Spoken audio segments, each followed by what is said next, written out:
Right, you guys, welcome back. It's Dan here. Okay, so this one's about failure. Is failure a bad thing? Is it the end of times? Or is it a good thing in a weird way?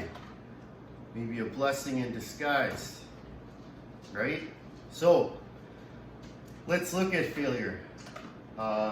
Say you fail at something, does that mean you should give up? If a baby's learning to walk and the baby trips on the ground, should that baby just give up? Do you think that? No, right? You gotta keep going. You always gotta press on. You always gotta press on. That solves all humanity's problems. Carry on, right? That solved every problem there's ever been. Carry on. So with failure, even YouTube failed. When they first started, it was a dating site and it failed, right? I've studied these things. I study all kinds of stuff. I just soak up knowledge and wisdom. But so they started as a dating site and it failed. So what? Then they adapted and changed it, and they realized, okay, maybe our model wasn't perfect, so if we adjusted, they changed it from a dating site, and then they let people upload videos. I think their first video was me at the zoo, right? So, and then later, it grew and succeeded big time, and then later they failed again and had to sell it. How'd that happen? They didn't have enough lawyers, right? Because once you get a lot of money, you need a lot of lawyers, right?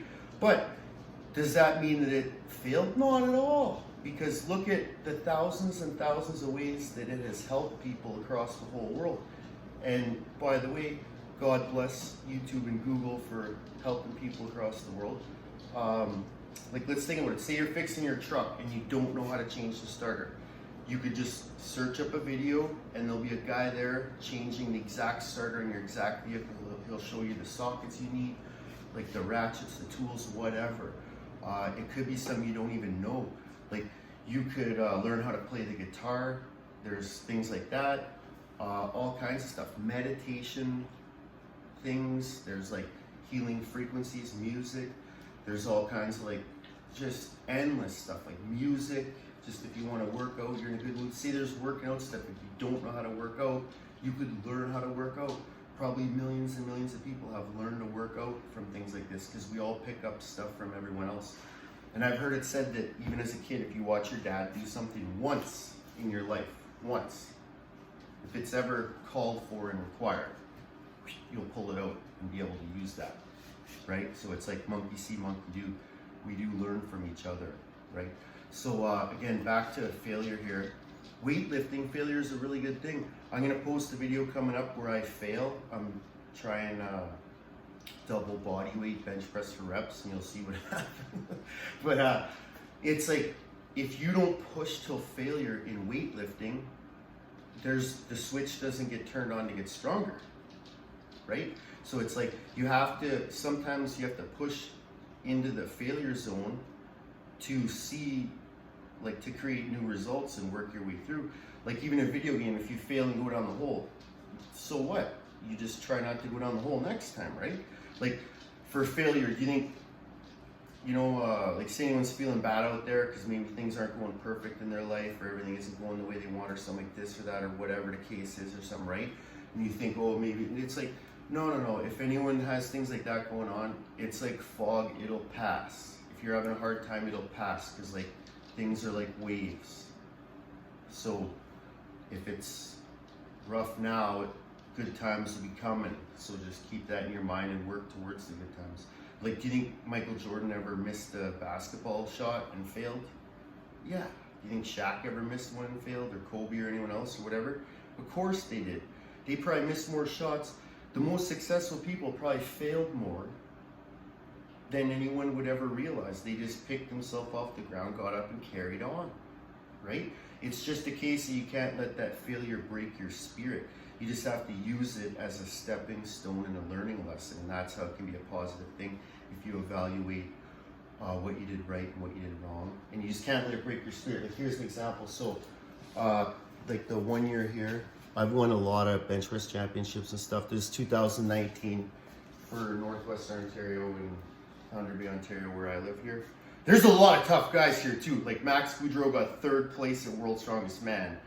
My friend Ben Thompson, he just got 2 deadlift world records, and Ben was the guy running this thing. Like, this is no joke. Like, Max, like in 2019 when I won the lightweight, Max Boudreau was in the heavyweight. He's 3rd place world's strongest man champion, for Christ's sake. Like, the guys here where I live, it shows you the mindset. It's ridiculous, because once they see your 1 or 2 guys do real good, then they realize that it is possible, so they try to just do a little bit better than that other guy, and then the next guy tries to do a little better. But anyway, so I got 1st place, beat everyone in the whole city. I'm just lightweight, whatever, I'm not hugest, but, and then the next year, I got 3rd, right? Was I crushed and devastated with that? No, I dedicated to my grandpa, who was the weightlifting champion here in the 40s, and I was still proud about it, because it's like I was freaking, you know, getting older. I think I was 39 or 40. So if I can still whoop everybody that's, you know, 15, 20, 25, 30, 35, 40, 45, 50, 65, 70, I'm still doing pretty good. So it's like, even if you fail sometimes, just, again, don't let it break your spirit. Just use it as like you gotta be a good sport about things, like where you're just like, you know what, okay, I messed up a bit that time. Next time I'm gonna try not to go down the hole in the same place in the same way at the same exact thing. Like, you know, it's like each time you do the level and you make the mistake, don't you learn how to not go down that hole? You know, that's part of the failure process, is teaching you what not to do. It's the other half of success. So how do you transmute failure into success? How do you do that? Yeah, again, you look at the silver lining of the failures, like what went wrong? It's like, why did I go down that hole? I jumped too early and that's why I went down the hole, or I jumped too late, or what was the cause of why this happened? And if you can pinpoint the cause of that, then when you overcome that by understanding it, when you, like, figuratively jump over the hole and you make it, you'll get a big thrill out of it, because you know, sometimes victory's sweeter. You know, it's like, it's just, it truly is. It's like food tastes the best when you're hungry, right? You know, like if you're full, food's not gonna taste that great. So sometimes it's a good thing for you. So if anyone out there's having a hard time, yeah, just try and be a good sport about stuff, and then be honest with yourself. Like, some stuff's other people's fault, but be honest with yourself. Be like, what am I doing exactly that I can improve on?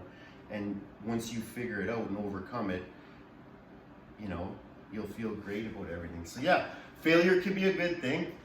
It's not the end. It's part of success, actually. It's the other half of success, just like the yin yang. So either way, guys, okay, peace out and stay blessed. Make the most of yourself. We all win.